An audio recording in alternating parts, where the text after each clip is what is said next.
Welcome the Legionnaires of Christ, Brother Juan Vazquez. Welcome.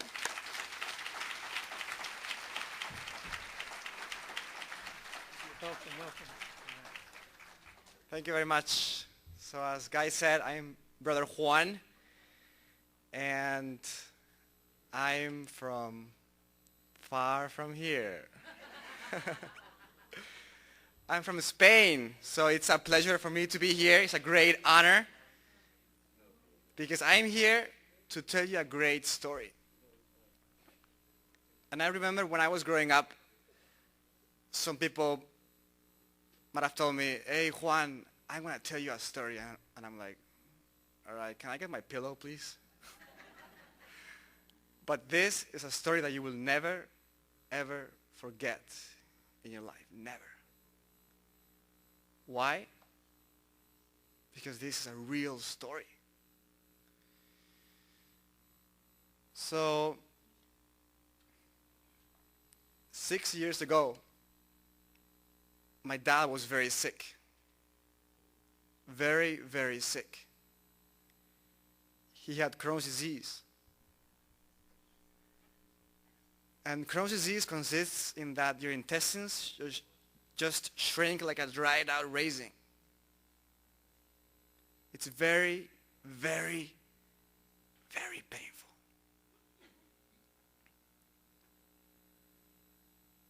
So what happens when your intestines shrink? You can't eat, right? You can't digest anything. So can you imagine my dad just losing weight and losing weight and losing weight and losing more weight with an extreme pain? I'm sure you have all had stomach aches, right? Just imagine a strong stomach ache times 10, day and night. That's how painful that disease is. It's very, very painful. So my dad was losing weight, and at one point he weighed 80 pounds. And he is as tall as I am, or like some people like to say, as short as I am. Right? So just imagine 80 pounds is nothing. He was in his bones. So I was praying for my dad. And my mom was praying for my dad. And my brothers and sisters were praying for my dad, for our dad. But my mom was really the one who suffered the most because she was the only one at home. She was seeing my dad starving. And knowing that that was not a curable disease, like the doctor said. It's not curable. Not curable. No hope. No hope for my dad. So my brothers and sisters were not there because we are all consecrated to God. So I have two brothers that are like me, starting to be priests. So just so you know, I'm not a priest yet. Thank you. But, so I have two brothers, and the two of them are in Italy right now. And I have two sisters that are like nuns, consecrated to God too. So, thank you. So the five of us are consecrated to the Lord. Praise the Lord. Yeah, so it's a great blessing to have my own brothers and sisters just going on the same path like I am, right? But in this situation, we were not close to our dad. We were far away physically, but spiritually we were there. But we did not see our dad suffering like my mom did. And my dad would actually hate it. Like when I was in New York, he would go and he would eat lunch with us, but he would actually just put things in his mouth. That's what my mom told me after a couple of years. he would just put things in his mouth, rice or whatever, and he would go to the restroom and spit it out, just to make us feel good. So I really did not see anything really wrong with my dad, because I did see him eating, but that was because he wanted to make us feel good. So, but just imagine, my dad in his bones, starving, knowing that there was no hope. And one day, one consecrated woman told my dad, "Hey, Carlos," that's my dad's name, "Carlos, I know a family in Spain, in Madrid, I'm from Madrid, that has one of the skull caps of John Paul II, one of the zuccheros from John Paul II. Maybe you can have it. Maybe I can just even go to them and ask them for the skull cap and bring it to you so that you can pray to John Paul II, and maybe you can get cured." And my dad said, "Yeah, why not?" So just imagine my parents having the skull cap of John Paul the Great in their bedroom for 9 days. Can you imagine? Praying the novena, and my mom was really excited about it, and every day she would go and kneel down and say, "Lord, please, Lord, through John Paul II, please, Lord, cure him. Please, Lord, cure him." But do you know what? My dad, he never asked for a cure. And he always prayed like this: "Lord, you gave me this cross to carry, this heavy cross of this Crohn's disease. But if you want me to carry this cross for the rest of my life, I accept it. But give me the strength to carry it."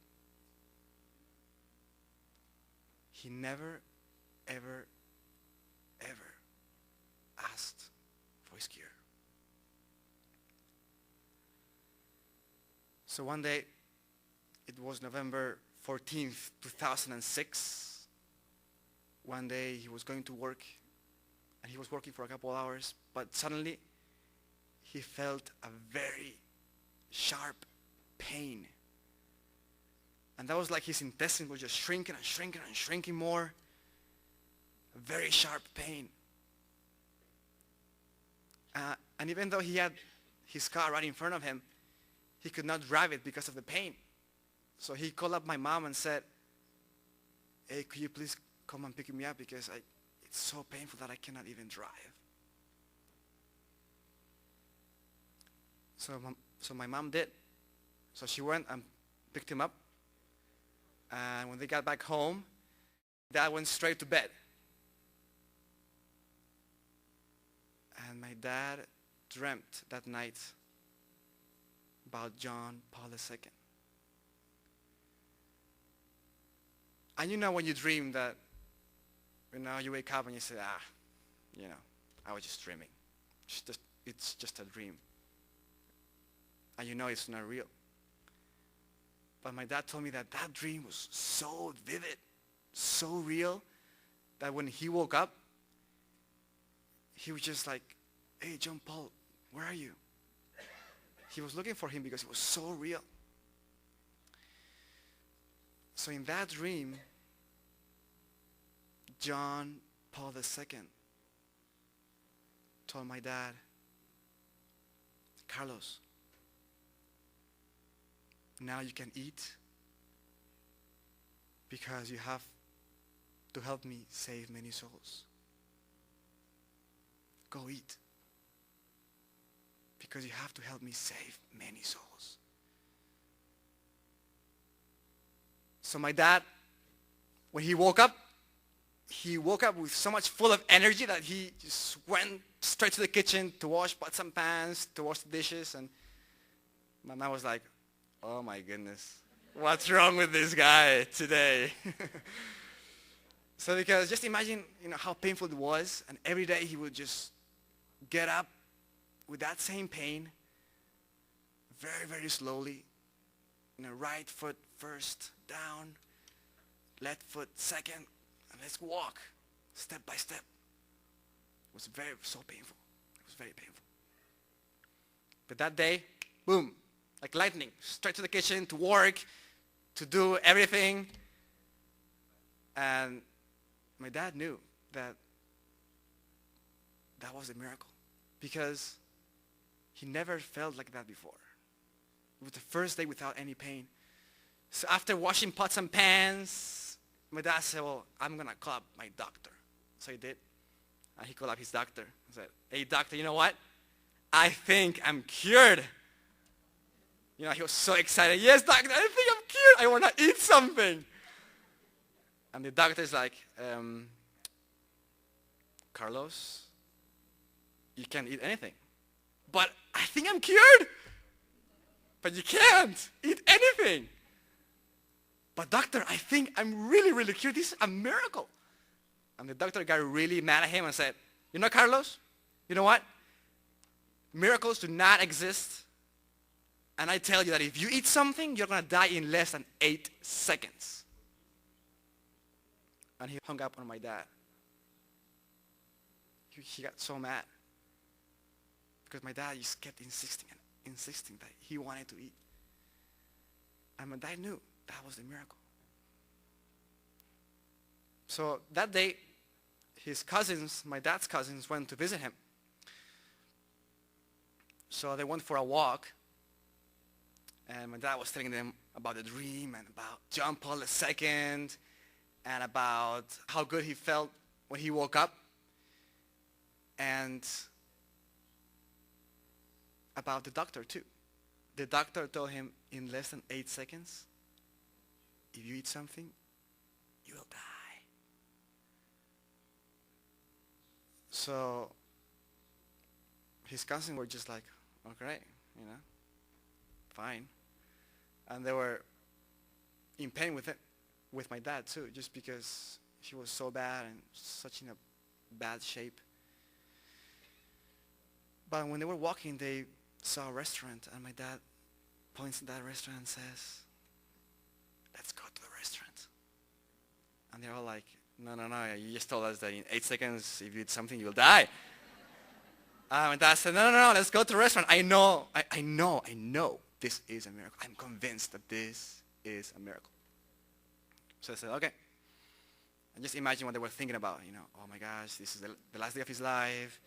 You know, we are all guilty of his death. We are committing, he's committing suicide. But they obeyed because he was so convinced. So they went to the restaurant and they all sat down and the waiter came and dad goes, can you please bring me a steak with lots of fat? The strongest coffee of the restaurant, French fries, and by the way, for dessert, ice cream. So just imagine his cousin just staring at him like, oh my goodness, this guy is nuts. But anyway, when the waiter arrived with a huge platter and put it in front of my dad's face, they were just staring at him, and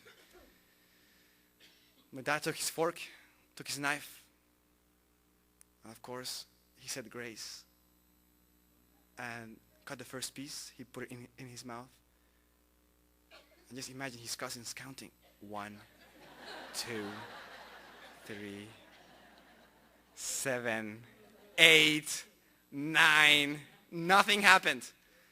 And, you know, he swallowed it. Second piece, third piece, fourth piece, and nothing.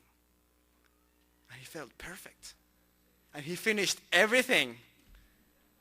He finished everything. So that's the miracle. That was a miracle. Praise the Lord.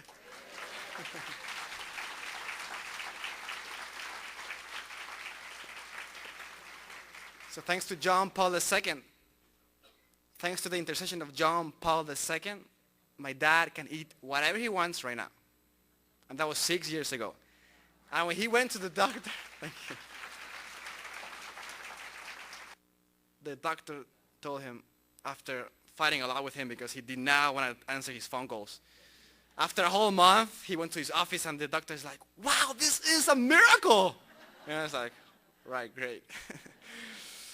But the doctor told him, do you know what, Carlos? You have intestines of a 21-year-old guy. Praise the Lord. Thank you.